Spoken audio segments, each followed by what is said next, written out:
This sort of thing is kind of beyond my pay grade. I always tell people my job is policy, not operations. But if you look in the special issue of policy options that came with your delegate kit, you will see this poll that we commissioned by Nick Nanos of Nanos Research on innovation. That's part of the September issue.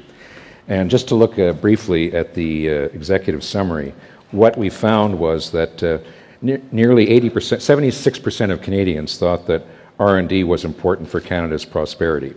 The next bullet point, that R&D, in terms of the priority, how it's been prioritized by Canadians, it's a little bit of a different finding, or public opinion is a little bit in a different place than the opinion that you're going to hear today about the role of the private sector. About 56% of Canadians think that there has been sufficient innovation in the private sector.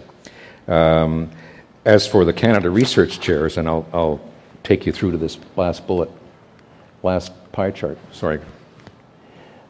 Here's an apparent, what would seem to be a counterintuitive finding.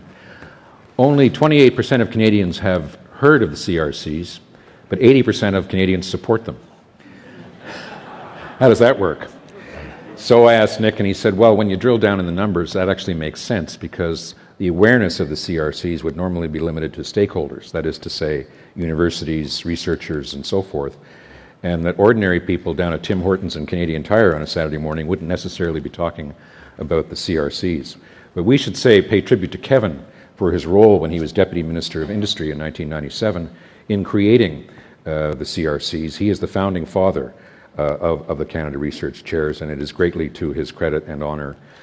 One of his great contributions as one of the outstanding public servants of his era was the creation of the CRCs in the 1997 budget. Thank you for that, Kevin.